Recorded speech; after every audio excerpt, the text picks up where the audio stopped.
Shalom Aleichem. Peace be with you and wholeness be with you. Uh, I'm Rabbi Arthur Waskow. I'm director of the Shalom Center. Our website is the Shalom Center.org. The Shalom Center.org. And the Shalom Center is a prophetic voice in Jewish and multi religious and broadly American life. Uh, Prophetic voice for peace, for justice, for uh,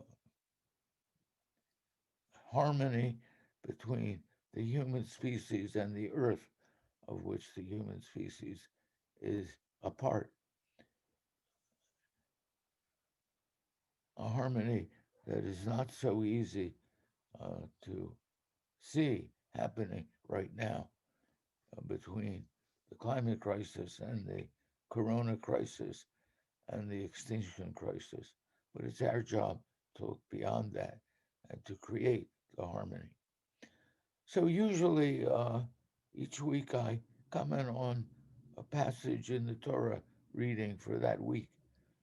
Uh, Torah is a word that means in Hebrew uh, from the language of archery, aiming toward the target. It's not the archer, not the bullseye, uh, not the arrow, but the process of aiming toward wisdom. Uh, uh, this week, I'm drawn to comment not on a passage of the written Torah, but on something that happened major this week. The Torah begins in the beginning, and uh, we witnessed a beginning. That's what an inauguration mean. They mean in the beginning. And we witnessed the beginning of a new way of thinking about the presidency and a new way of thinking about America, uh, a deeper way.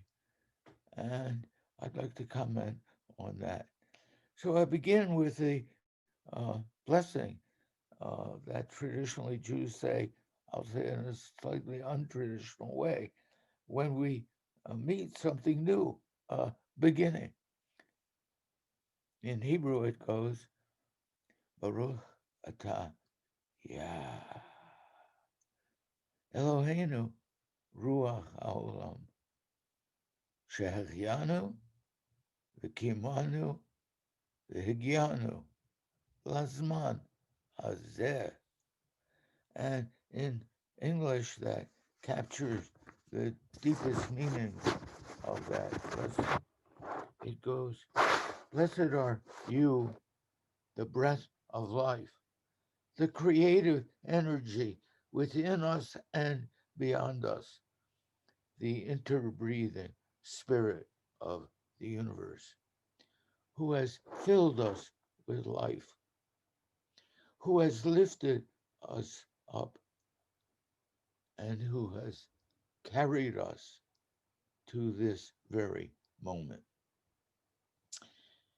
Now, how do we unite the new president's call for unity with the reality that we are facing deep divisions? How do we unite that call for unity with the outcry for justice, for equality, for truth, for a healing peace, not only with each other, but with the earth that sustains all life? When also so many of us doubt or decry those very values. That doesn't seem like possible unity. How do we do that? Through action, through making the future in the present, from creating a future in which those values exist and become touchable, feelable by people who start out saying no. Just as the reality of a broadened healthcare convinced those who had denounced the law that made it happen when it was still merely ink on paper. But once it began to happen in their lives, they got it and supported it. As the just as the presence of a gay or lesbian son or daughter gentled many a family that had raged against the blurring of the genders, just as worshiping next to a Jew or a Muslim, or silently meditating alongside a Hindu or a Buddhist has opened the hearts of many who had thought the other were mere idolaters. Just as moving our bodies to jazz or mastering words of spoken Spanish have shattered centuries of fear or hatred. Just that way, the presence in every neighborhood of solar and wind co ops shaped by the neighbors down the block or the nearest farmhouse can convince people who had denounced the global scorching science as a hoax.